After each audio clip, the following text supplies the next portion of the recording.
নমস্কার সবাইকে, আমি মুন। আপনারা শুনছেন আমৃত্য ভালোবাসি তোকে, লিখেছেন সালমা চৌধুরী। পর্ব 11। আবির ভাইয়ের সাথে কথা বলেছে, এই খুশিতেই মেঘ সারা বাড়ি ছুটছে। কে বলবে এই মেয়েটাই এক সপ্তাহ রুম থেকে বের হয়নি, কারোর সাথে কথাও পর্যন্ত বলেনি। আজ সে মিম আর আদিকে নিয়ে দুষ্টামি খুনসুটিতে মগ্ন।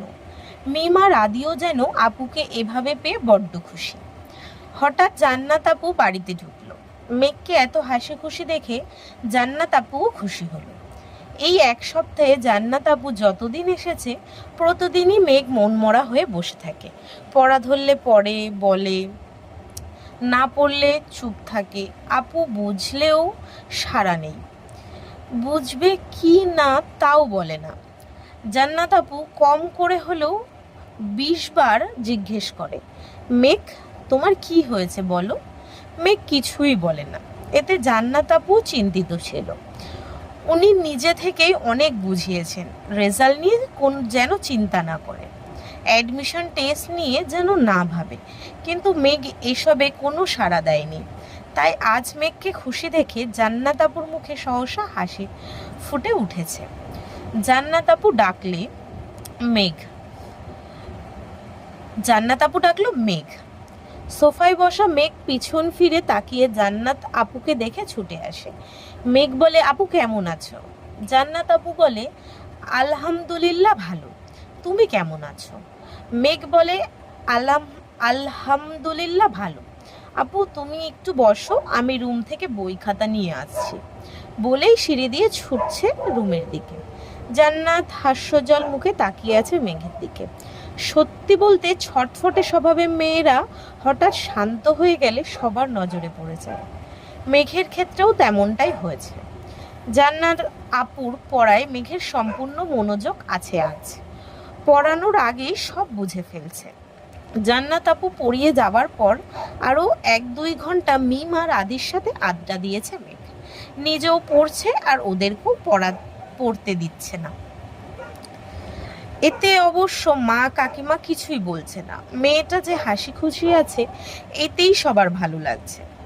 মোজাম্মেল খান ও আলী আহমেদ খান বাসায় ফিরছেন কিছুক্ষণ আগে। ফ্রেশ হয়ে খেতে বসেছেন। মেঘও আজ সবার সাথে খেতে বসেছে। আবির ভাইয়ের চেয়ারের দিকে তাকে মুচকি হাসলো, মনে মনে বলল, মিস ইউ আবির ভাই। আলী আহমেদ খান মেঘকে জিজ্ঞেস করলেন, মেয়েটা ভালো পড়াচ্ছে তো আম্মু? মেঘ হাসি খুশি মুখে উত্তর দিল, আপু অনেক ভালো পড়ায় বড় আব্বু, কোনো সমস্যা হলে জানিও। স্বাভাবিকভাবেই কথাটা বললেন আলী আহমেদ খান। মেঘও শান্ত স্বরে বলল, ঠিক আছে বড় আব্বু। মেঘ রুমে এসে শুয়ে পড়েছে। আজ পড়তে একটুও ইচ্ছা করছে না। আবির ভাইয়ের সাথে কথা বলার খুশি সাথে এটাও অনুভব করছে যে আবির ভাইকে ভালোবেসে ফেলেছে। এইসব ভেবে মেঘের ওষ্ঠ ছড়িয়ে আছে। সহসা ডাটা অন করে আবির ভাইয়ের আইডিতে ঢুকে। সেদিন রাগ করে ছবি ডিলিট করার পর আর ছবিগুলো ডাউনলোড করেনি। আজ আবার ইচ্ছে হলো ছবিগুলো সেভ করার। এখন আর রাগ অভিমানে আবির ভাইয়ের ছবি ডিলিট করবে না, এই প্রতিজ্ঞা করল। আবির ভাইয়ের আইডিতে ঢুকতেই একটা পোস্ট চোখে পড়ে, আমার স্বপ্নগুলো হাতছানি দেয় সন্ধ্যা তারার মাঝে, সাথে কক্সবাজার সমুদ্র সৈকতে তোলা একটা ছবি। 2 ঘন্টা আগেই পোস্ট করেছেন। মেঘ সঙ্গে সঙ্গে ছবিতে কেয়ার রিয়াক্ট দিল, একটা লাভ ইমোজিও কমেন্ট করলো। আবির ভাইয়ের ছবি দেখে মেঘেরও কক্সবাজার যেতে খুব ইচ্ছে করছে, কিন্তু চাইলেই তো সব ইচ্ছে পূরণ হয় না। এক দৃষ্টিতে ছবিটা কিছুক্ষণ দেখলো, তারপর আস্তে আস্তে সব ছবি সেভ করতে লাগলো। গ্যালারিতে একটা একটা অ্যালবাম খুলল, নাম দিল পাউকি টেম্পল। এখানে আবির ভাইয়ের সব ছবি একসাথে রাখলো। আবির ভাইকে দেখতে দেখতে কখন ঘুমিয়েছে কে জানে। কেটে গেল আরও 2-3 দিন। মেঘ নিজের রুটিন মতো খায়, গোসল করে, ঘুমায়, পড়াশুনো করে। মাঝখানে 5-7 দিন একদমই পড়াশুনো করেনি। এই গ্যাপটাও এখন ফিল আপ করছে। ক্লান্ত লাগলে আবির ভাইয়ের ছবি দেখে। আজ কোচিং টিউশন কিছুই নেই। তাই দুপুরে খেয়ে ঘুমিয়েছে মেঘ। বিকেলে ঘুম থেকে উঠে ফ্রেশ হয়ে নিচে আসে কফি খাওয়ায়। নিচে আসতেই চোখে পড়ে মিম আর আদি অনেক গিফট ছড়িয়ে দেখছে। মেঘকে দেখেই আদি ছুটে যায় মেঘের কাছে। আদি বলে, আপু দেখো ভাইয়া কত গিফট নিয়ে আসছে আমাদের জন্য। অনেকগুলো শামুক এনেছে, সবার নাম লেখা। আসো আসো। এর মধ্যে মিম 2টা শামুক নিয়ে এসেছে। দেখো আপু, তোমার নামের একটা, আমার নামের একটা। মেঘ এক পলক তাকালো শামুকের দিকে। শামুকগুলোর উপর সুন্দর করে ভেসে আছে নামটা। মেঘ উত্তেজিত কণ্ঠে জিজ্ঞেস করলো, আবির ভাই কখন এসেছে? মিম হাসি মুখে উত্তর দিল, কিছুক্ষণ আগেই এসেছে। মেঘ আর কিছু না বলে সিঁড়ি দিয়ে ব্যস্ত পায়ে উঠতে লাগলো। মিম পিছন থেকে ডাকলো, আপু কোথায় যাচ্ছ? আরো গিফট আনছে ভাইয়া, আসো দেখে যাও। মেঘ গলা উঁচু করে বলল, একটু পরে আসছি। হুটুপুটি করে উঠে অন্তহীন ছুটে আবির ভাইয়ের রুমের দিকে ঠিক দরজার সামনে এসে থামে। উত্তেজিত হাতের ধাক্কায় চাপানো দরজা সহসা খুলে গেল। আবির শাওয়ার শেষ করে কোমরে টাওয়াল জড়িয়ে উন্মুক্ত শরীরে ওয়াশরুম থেকে বের হয়েছে মাত্র। সারা শরীরের বিন্দু বিন্দু পানিতে চিকচিক করছে। প্রশস্ত বুকের লোমগুলোতেও পানি জমে আছে। চুল থেকে টুপটুপ করে পানি পড়ছে। মেঘের দিকে নির্বাক চোখে তাকিয়ে আছে আবির। মেয়েটার এলোমেলো চুলগুলো উঠছে এদিক সেদিক। এই কয়েকদিনেই অষ্টাদশীর মুখটা মলিন হয়ে গেছে, গায়ের রঙও কিছুটা চেপে গেছে। গভীর দৃষ্টিতে তা পরখ করতে ব্যস্ত আবির। এদিকে আবির ভাইয়ের আবেশিত নেশা ভরা চোখের চাউনিতে অষ্টাদশীর কোমল মনে অশান্ত অস্থির ঢেউ আছড়ে পড়ে। মনে হচ্ছে সিডর, আইলা, জলশ্বাস সব কিছু একসাথে হানা দিয়েছে। এতদিন পর প্রিয় মানুষটাকে দেখছে, তাও আবার এই অবস্থায়। আবির ভাইকে এই অবস্থায় দেখে মেঘের অন্তঃস্থলে শিহরণ জাগায়। মেঘের মনে আকস্মাৎ গান বেজে উঠল, দৃষ্টিতে যেন সে রাজপতিন, খুন হয়ে যাই আমি প্রতিদিন। নাম ধান জানি না সাথে তার সব কিছু, তবুও নিলাম আমি তার পিছু। যাই হোক, এটা একটা গান ছিল। টেনে হিচড়ে অনেক কষ্টে দৃষ্টি নামালো মেঘ। বক্ষ স্পন্দন জোরালো হলো। অষ্টাদশীর ভেতরটা ভরে এলো এ যেন প্রশান্তির হাওয়া। আবির তখনও দুর্বোধ্য দৃষ্টিতে তাকিয়ে আছে অষ্টাদশীর পানে। মেঘ গলা খাকানি দিয়ে দীর্ঘশ্বাস ফেলে মাথা নিচু করে কাপা কাপা কণ্ঠে বলল, সরি। আবিরের এবার হুঁশ ফেরে। অবাক চোখে তাকিয়ে কপাল কুঁচকে বলল, সরি কেন? মেঘ কণ্ঠ খাদে নামিয়ে জবাব দিল, অসময়ে চলে আসছি তাই। এটুকু বলেই চলে যেতে নেয় মেঘ। আবির হঠাৎই গম্ভীর গলায় বলে উঠল, দাঁড়া, কি বলতে এসেছিলি বল। মেঘ তৎক্ষণাৎ শীতল কণ্ঠে বলল, ভুলে গেছি। আবির কয়েক সেকেন্ড থামল, ঠোঁটের কোণায় দুষ্টু হাসি।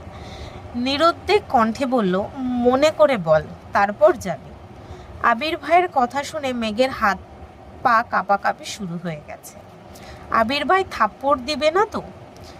মেঘ নরম স্বরে আস্তে ধীরে আবারও বলল, সরি আবির ভাই, এভাবে আর রুমে ঢুকবো না, সরি।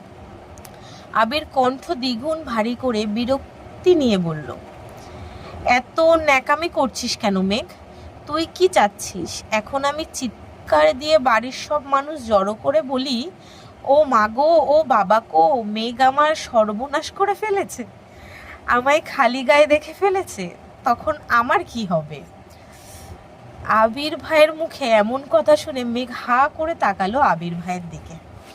আবির ভাইয়ের খালি গা দেখে মনের ভিতর পুনরায় উথাল পাতাল শুরু হয়ে যাচ্ছে।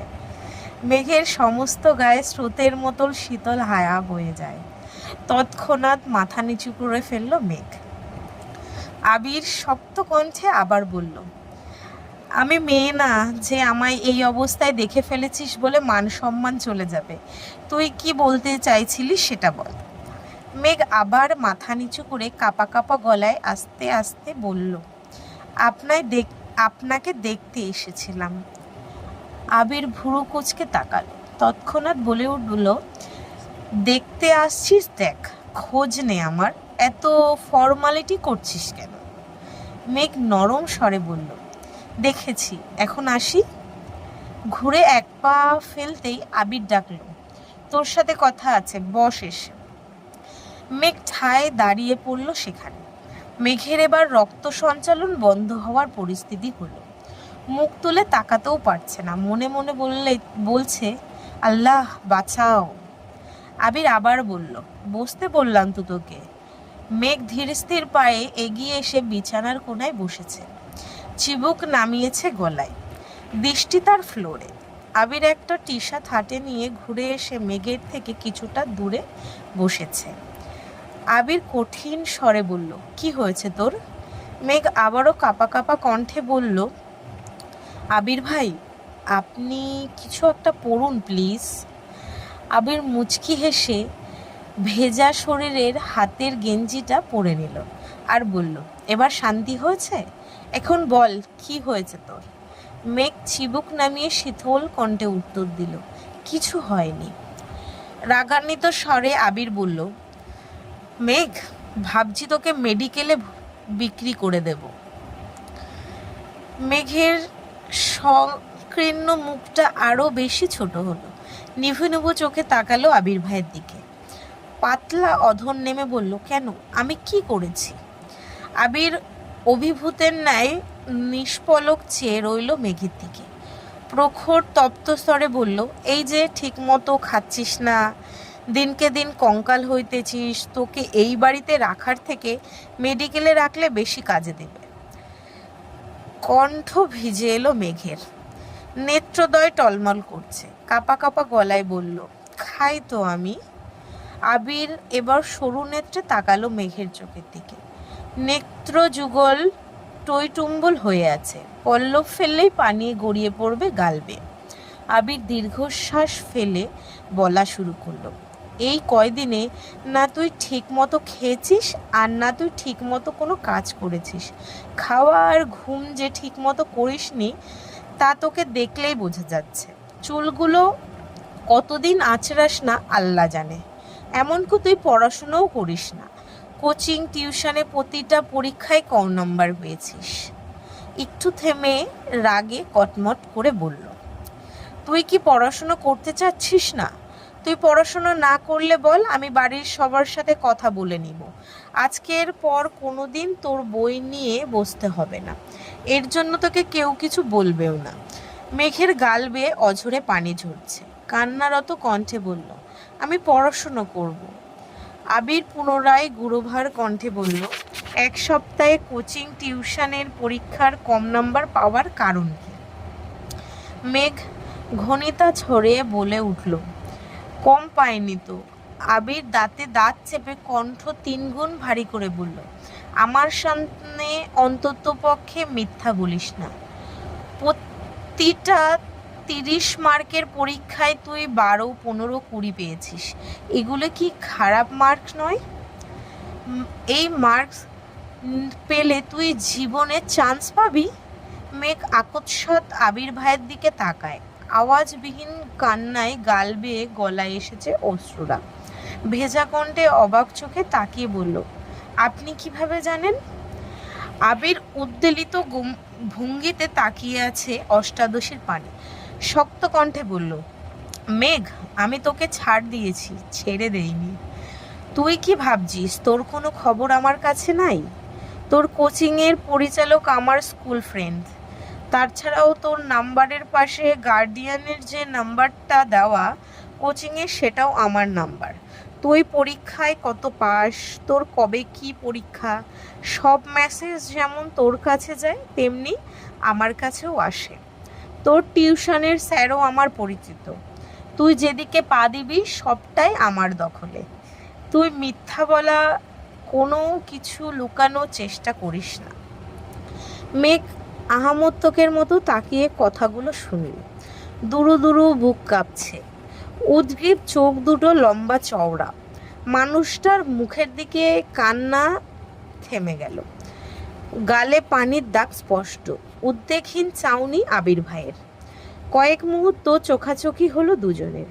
শেষমেশ আবির ভাই দৃষ্টি ফেরালো। মেঘ আর কিছু বলার ভাষা খুঁজে পাচ্ছে না, চুপচাপ পা বাড়ায় দরজার দিকে। আবির সহসা ডাকল, দাঁড়া। মেঘের পা কাঁপছে। আবির হাতে একটা শপিং ব্যাগ নিয়ে এগিয়ে আসলো মেঘের দিকে। আবির ভাই কাছাকাছি আসতেই নাকে লাগলো চিরচেনা পরিচিত গতরের গন্ধ। মাত্র শাওয়ার নেওয়ায় সেই গন্ধটা যেন অন্যরকম সুন্দর লাগছিল। আবির শপিং ব্যাগ এগিয়ে দিল মেঘের দিকে আর বলল, এগুলো তোর। আর আজকের পর পরীক্ষা, পড়াশুনো, নিজের যত্ন, একটুখানি ত্রুটি যদি পাই আমি দেখি তাহলে আর মুখে কিছু বলবো না, যা এখন। আবির ভাইয়ের ঠান্ডা হুমকিতে কম্পিত হলো অষ্টাদশীর দেহ। আঙ্গুল শুদ্ধ কাঁপছে। কাপা হাতে শপিং ব্যাগ নিয়ে ছুটে পালালো রুম থেকে। নিজের রুমের দরজা ঠেলে ভেতরে ঢুকলো। শপিং ব্যাগটা বিছানার পাশে রেখে বিছানায় শুয়ে পড়ল মেঘ। শপিং ব্যাগটা খুলে দেখার ইচ্ছেও করছে না। ইচ্ছের থেকেও বড় বিষয়ে সেই শক্তিটাই পাচ্ছে না। বিছানায় শুয়ে চোখ বন্ধ করতেই চোখের সামনে ভেসে উঠল আবির ভাইয়ের সেই উন্মুক্ত দেহ, গায়ে কিচকিচ করতে থাকা বিন্দু বিন্দু পানি, সেই ধারালো চাহনি। অষ্টাদশীর হৃদয়ে লাগছে বসন্তের হাওয়া।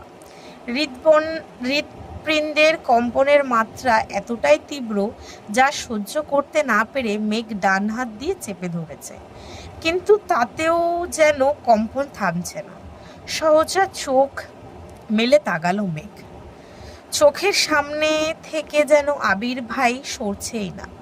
চোখ বন্ধ করলেও আবির ভাইকে দেখছে, চোখ মেলে থাকলেও আবির ভাইকে দেখছে। আর বারবার মাথায় আসছে আবির ভাইয়ের বলা কথাগুলো, মেঘ তোকে ছাড় দিয়েছি, ছেড়ে দেইনি। আবার মনে হচ্ছে তুই যেদিকে পা দিবি সবটাই আমার দখলে। এসব ভেবেই বারবার কেঁপে উঠছে অষ্টাদশী। সাথে এক অন্যরকম অনুভূতি কাজ করছে। প্রতিটা মেয়েই চায় তার প্রিয়জন তাকে আগলে রাখুন, চোখে চোখে রাখুন। তেমনি মেঘের কাছে আবির ভাইও প্রিয় মানুষ। আবির ভাই যদি বোনের নজরে দেখে, তারপরও তো মেঘকে নিয়ে ভাবে, এটা ভেবেই মানসিক শান্তি পাচ্ছে মেয়েটা। এভাবে চলল 30 মিনিটের উপরে। তারপর ঘুমের দেশে তলিয়ে গেল মেঘ। উঠল ঠিক সন্ধে নামার আগে। ফ্রেশ হয়ে এসে তৎক্ষণাৎ শপিং ব্যাগটা টেনে আনলো নিজের কাছে। শপিং ব্যাগটা উল্টে সব জিনিস বিছানায় উপর ফেলল। অনেক ছোট ছোট জিনিস এলোমেলো হয়ে পড়ে আছে বিছানার উপর। কম করে হলো 15-20টা হাতের ব্রেসলেট, মুক্তার মালা, কানের দুলের সংখ্যা অগণিত। দেখে মনে হচ্ছে উনি বেছে দেখার সময় পাননি, যা পেয়েছেন সব নিয়ে নিয়েছেন। বড় একটা শামুকে লেখা মাই পারসুট, আরেকটা শামুকে লেখা মাহাদিবা খান মেঘ। এছাড়াও অসংখ্য ছোট ছোট শামুক, একটা কাচের বয়ম করা, যার সবগুলোই আবির নিজের হাতে কুড়িয়ে এনেছে। এগুলো বাদে আরও যা যা সাজার জিনিস ছিল, খাবার জিনিস যেগুলো টেস্ট ভালো, এগুলো দিয়েছে মেঘকে। মেঘ বিস্ময়কর চোখে তাকিয়ে দেখছে সবগুলো জিনিস। প্রিয় মানুষের নাম অথবা প্রিয়জনের কণ্ঠ যেখানে আকাশসম মন খারাপ দূর করতে সক্ষম, সেখানে তার দেওয়া সামান্যতম উপহারও অমূল্য সম্পদ।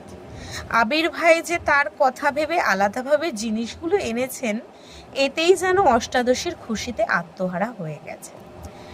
একটা মুক্তার মালায় গলায় পড়ল, দুহাতে দুটো ব্রেসলেট, কানেও দুল পড়ল এক সেট, ঠোঁটে হালকা গোলাপি কালার লিপস্টিক দিয়েছে। উত্তেজিত পায়ে বাহিরে বের হলো নিজের রুম থেকে। সিঁড়ি দিয়ে নামতে যাবে, তখনই চোখে পড়ে আবির ভাই উঠতেছে সিঁড়ি দিয়ে। হয়তো কোথাও গিয়েছিলেন। মেঘ সিঁড়ি দিয়ে আর নামেনি, ঠায় দাঁড়িয়ে আছে সেখানে। মেঘের বুকের ভেতর ধুকপুক করছে। আবির ভাই কাছাকাছি আসতেই উত্তেজিত কণ্ঠে বলে উঠল, আবির ভাই, আমাকে কেমন লাগছে? আবির সিঁড়ি থেকে চোখ তুলে মেঘের দিকে তাকালো। কয়েক সেকেন্ড পর তাকিয়ে চোখ নামিয়ে বলল, ভালো। এখন ভাবলেশীন উত্তরে মেঘের উত্তেজনা মিলিয়ে গেছে, মলিন হয়ে গেল মুখটা। তবুও কিছুটা স্বাভাবিক স্বরে বলল, থ্যাংক ইউ আবির ভাই। আবির নিজের মতো রুমের দিকে চলে যায়। মেঘ কিছুক্ষণ ওখানেই দাঁড়িয়ে থাকে আর মনে মনে বলে, সুন্দর লাগছে বললে কি আপনার দাঁত চলে যেত? হিটলার একটা। আজকের পর্ব এই অবধি। আশা করি সবার ভালো লাগছে। আর ভালো লাগলে সবাই লাইক কমেন্ট শেয়ার করে দিও, আর সবাই সাবস্ক্রাইব করে দিও। আর পরের পর্ব পেতে পেজটাকে ফলো রেখো। আসছি আজকে সবাইকে ধন্যবাদ।